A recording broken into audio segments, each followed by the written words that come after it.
Carl, when it comes to the critical points of the 28 plan, one of them is the cap on the military size of Ukraine, which is 600,000. When it's so sensitive for Russians, because after, you know, we are approaching 4 years of the conflict in the war in Ukraine, and they're talking about 600,000 soldiers being again prepared in Ukraine, or being the future of Ukraine, be somehow, supporting this sort of mindset to have a large army. And how, what does that mean for Russia, in your opinion? Is that the same thing as because with the case of the Minsk 2, they didn't have, this sort of discussion. It's all about, the eastern part of Ukraine. But right now, Russia's mindset has totally changed toward Ukraine. I don't know if that is appreciated by the even by the Trump administration. Well, there are different things here. First of all, when we talk about the numbers, um, 600 was supposed to be a reduction of the forces, and I have seen different figures. I'm not sure people understood. I don't. First of all, we have also to say that apparently different versions of this 28-point plan. I mean, when I looked at the plan, I looked at the version that was published by the Financial Times on last Friday, on the 21st. But there are other versions. There's another version that has been published by a Ukrainian MP, Gosharenko, which differs significantly from the American version. But I don't know exactly. We have also to acknowledge and probably to admit that those documents are not the final document, but are probably working documents, like so-called non-paper that are used for people to develop some ideas and probably to develop argument and things like that. So I think this is a document, a working paper, and we should take it that in that way. In any case, I have heard that, for instance, Ukrainian army have reduced by 40%. Now I see this the figure of 600,000, and if you look at the reduction 40%, and as a result 600,000, that means that Ukraine had an army of 1 million. If you remember well, this is what Zelensky claimed several times, that he had a 1 million army, and he wanted to have this 1 million army to destroy or to reach the Azov Sea, and to destroy the Russians, to repel the Russians, and so on and so forth. So this is probably this. All that comes from this, I would say, assumption, because in fact there is absolutely no document that shows that the Ukrainian army has ever reached the level of 1 million. Therefore, this reduction to 600,000 is for me a complete fantasy. The Ukrainian army, to my knowledge, and if you look at the Warties organization website that I mentioned before, it gives the stand of the active force of the Ukrainian army, and essentially you see that the Ukrainian army has barely gone beyond 450,000 during the war, meaning that if we would reduce that, we come to, by half, let's say, we would reach a level of 220,000 or something like that. So 600,000 is extremely exaggerated. But again, more interesting is to see what the Europeans suggest for the army, and they suggest 800,000. So that shows exactly the mood of the Europeans in that. They don't want to solve the problem. They want to exacerbate the problem. And you see that this is, and again, I'm from, yes, I have an intelligence background, and I certainly apply intelligence method when I do analysis and things like this.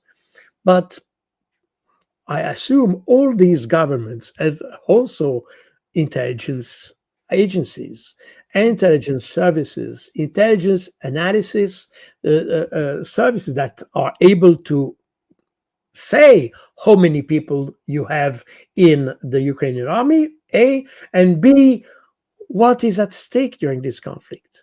And by saying that the Ukrainian army should have a maximum of 800,000 soldiers in peacetime, in peacetime, that means that those guys, they don't want to go towards peace. It's definitely a provocation against the Russians. And here you see exactly what strikes me in all that. This is the spirit, the mood, the mindset of those who are supposed to help to solve a crisis. They have, in fact, absolute intention whatsoever to solve the crisis. On the contrary, they want to exacerbate it, and that's, I think, extremely worrisome. So this is. This is what I can say about these figures. They're obviously exaggerated. I don't know what should be the right number. Again, there is also something that we have to say, because this document, as I said, in my view, and because you have different versions of the document, I have the firm feeling that this is only a working document. But, and incidentally, I think we have talked about the frozen assets a few weeks ago or something like that. In any case, in the discussion about the frozen assets, the Belgian Prime Minister said, "Well, how can we define what we do with these assets? Because if you have an agreement between Russia and Ukraine, usually the winner says what he wants to do with all that. So if suddenly we decide to do something with a frozen asset and the Russians say something else, that means we are trapped and we will have to repay the Russians without any discussion." Meaning that among the Europeans, some understand that we are heading towards a victory of the Russians. And in that case, the Russians will define exactly what are the conditions. You can say all the figures you want today. At the end of the day, when the Russians win, they will say, "Well, if you don't want to talk, if you don't accept our terms, we continue the war." And in fact, that's exactly what Vladimir Putin said just, I think it was on Friday, during the meeting of the Russian Security Council, where he said, "Well, if the Ukrainians refuse the agreement or refuse to negotiate, that's something that suits us, because then we'll continue with military operation and we'll achieve our objective through military force." So we are not worried. The whole rationale behind these agreements and the conditions set by the Europeans, all that is based on the assumptions that the Russians are losing much more than the Ukrainians. And therefore, we can afford to put conditions, because the Russians have no choice but to accept what we say, because they are losing much.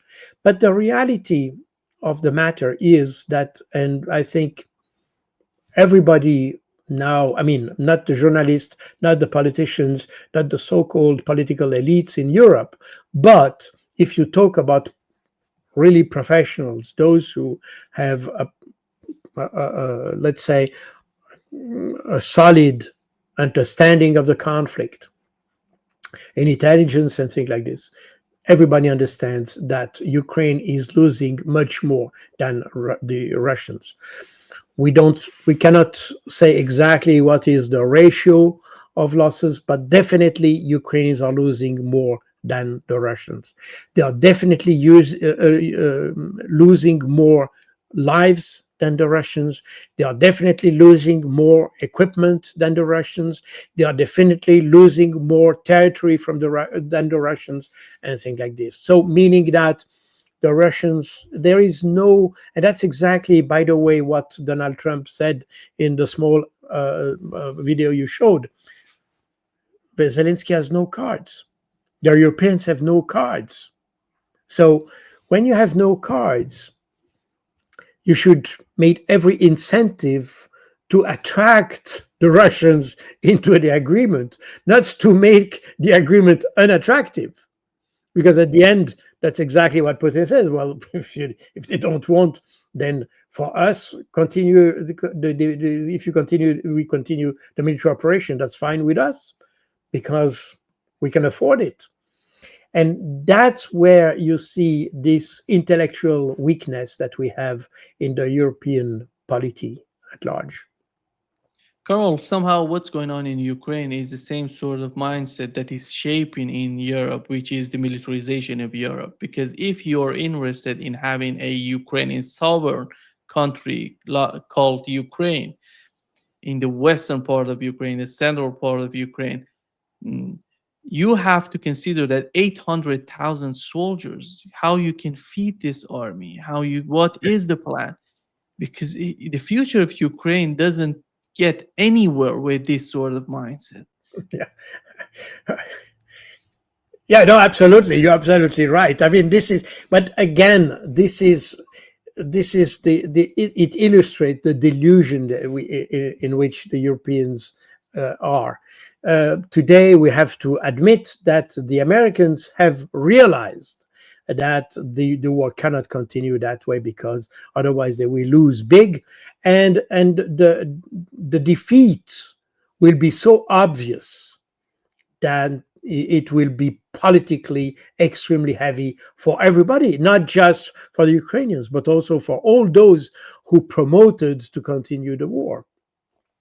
So we are in this kind of situation. And therefore, you have, and it's interesting because instead of having some kind of, let's say, afterthoughts or try to think about the problem, try to identify new ways of solving the problems, new solutions, new proposals, and all that.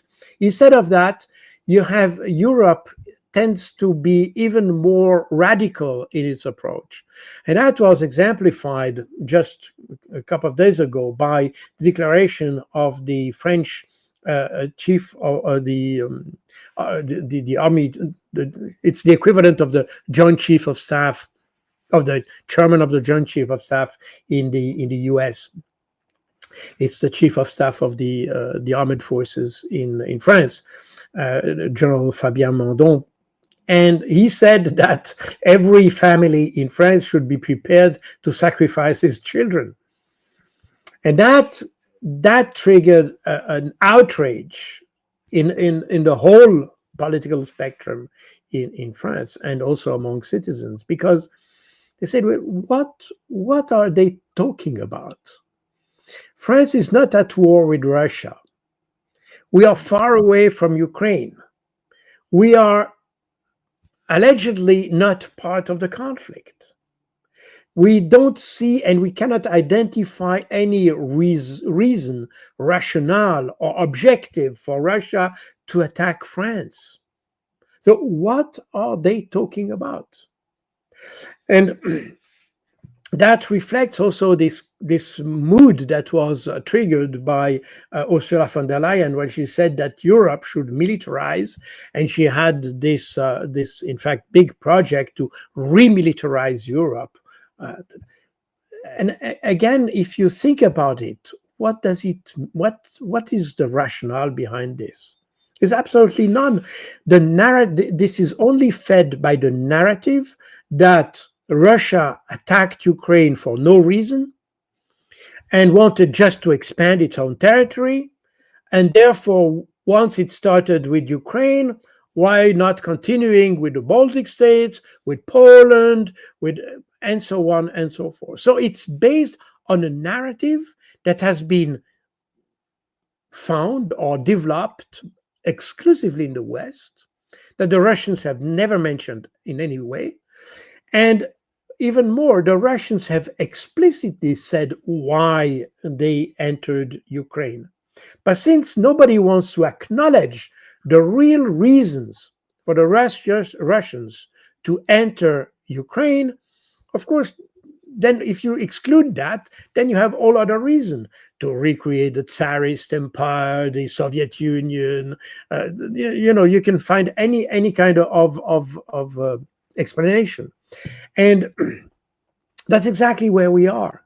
And that's extremely disturbing because, again, I come from the strategic intelligence. Strategic intelligence is precisely this area of intelligence that advises decision makers. I mean, the highest decision makers, namely ministers, governments, and things like that. This is the purpose of strategic intelligence. Now, who advised those people? Who advised them? Who advised the French chief of staff for saying that the French should prepare for war? Who advised him? This is extremely that shows profound dysfunction within the defense apparatus, the inability to understand the threat as it is. And we can expand this kind of comment in saying that we have underestimated Russia for years, and certainly in the last 3 years we have severely underestimated Russian capabilities. We've underestimated their ability to fight. We've underestimated their potential, their military potential, their economic potential, their ability to maintain diplomatic relationship with the rest of the world. Russia is not isolated whatsoever. It's isolated from the West, but not from the rest of the world, while the West has become isolated from the rest of the world. And we see that we are not discussing that today. That goes beyond our discussion. But the whole issue of de-dollarization and all that goes exactly in the direction of the rest of the world trying to escape the threat of economic sanctions and so on from the West, meaning that the gap between the rest of the world and the West is growing, while Russia, on the other hand, has expanded its network, expanded its relationship with the rest of the world, not even mentioning China, which is obviously the most powerful country in the world today. So we see that the West has constantly underestimated the Russia, the rest of the world, including China, by the way. But they make decision on that. Again, if your taxi driver underestimated Russia, you say, okay, think what you want, no problem. But when you have strategic decision makers that start to make such kind of strategic mistakes in underestimating a country such as Russia, then you would say there is something wrong. There is profound dysfunction within our establishments at large. Because there must be someone in the whole system that says, well, stop, we are going in the wrong direction. But in Europe, it doesn't seem to affect the rationale of economic or political decisions.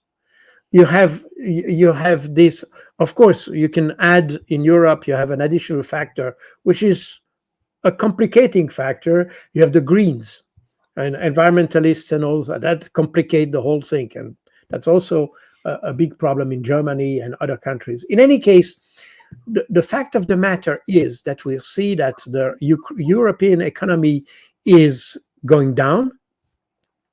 Companies are closing down. You have more unemployment. You have more inflation. Everything goes wrong. The budget deficit is growing in all these countries, and we still want to continue to support Ukraine in a conflict for which we have no objective.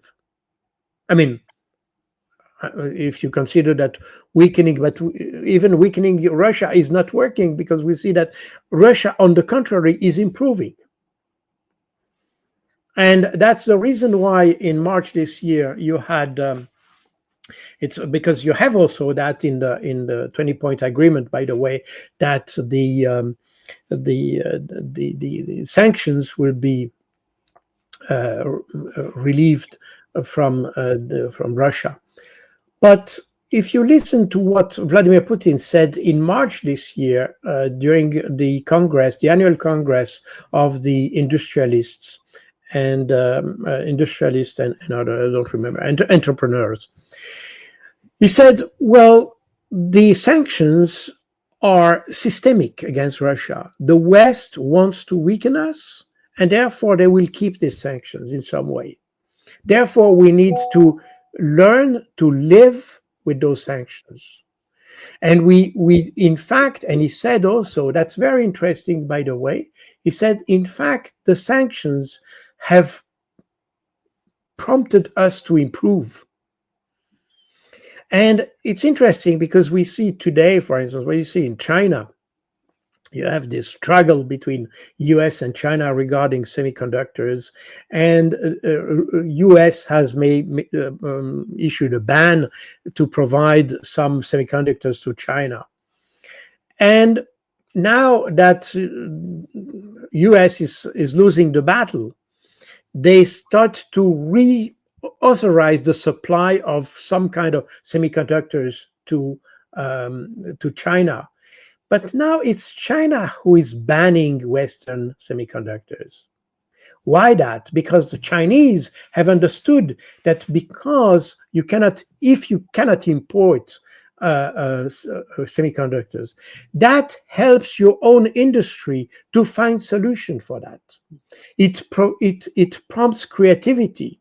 It supports the idea of innovation, trying to find new ways. And the Chinese have been extremely, by the way, creative in finding new solutions to bypass the ban of lithography machines and all that. Meaning that the sanctions can probably do some harm at the beginning, but it also helps a country that has resources. And Russia is a country with resources. China is a country with resources, meaning that as long as it's more convenient to buy a finished product instead of developing it, you do it. But if you cannot buy it, then you have to produce it. And that's a stimulus for the economy. That's a stimulus for the industry. This is a stimulus for research and development. And therefore, in fact, Russia benefited from the sanctions. You cannot just see the sanctions just at face value. You have to understand exactly what are the implications of that.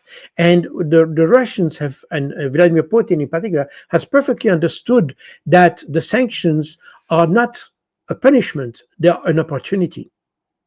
And that's exactly what he said in March this year, meaning that when you try to attract Russia into inconvenient agreement with Ukraine by saying, well, we will relieve the sanctions, Russia said, well, we're not very interested because we have developed other tools.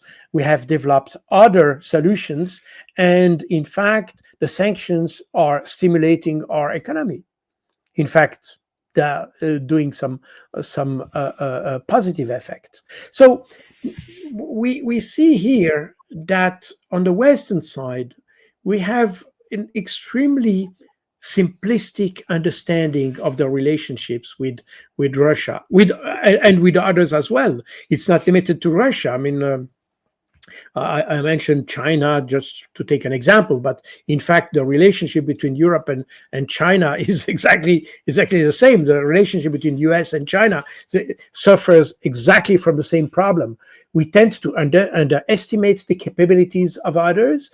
We tend to look at the problems just as face values, and therefore to ignore what is really at stake behind this. While the others, and if you travel to Russia or to China, you will see people are extremely educated. The average level of individual is extremely high, much higher than the West, by the way, and probably much higher than our political leaders. That's not difficult, by the way. Um, so we see that these countries have a huge potential, and therefore, for them, you cannot just attract them with simplistic measures. You have to go deeper than this, and that's exactly what this plan shows. And for that reason, I think the Russians have understood. By the way, that's also what Vladimir Putin said on Friday to the National Security Council. He said, well, this document is a good base for discussion. That's it. I think the Russians are very aware of the fact that this document cannot be taken just one to one like this. It has to be reworked. It has to be negotiated. Every single point needs to be discussed between the parties, namely Russia and Ukraine, under the mediation of the US. And that, I think, it's an accepted fact. But this cannot be just accepted like this. This is just a basis for discussion.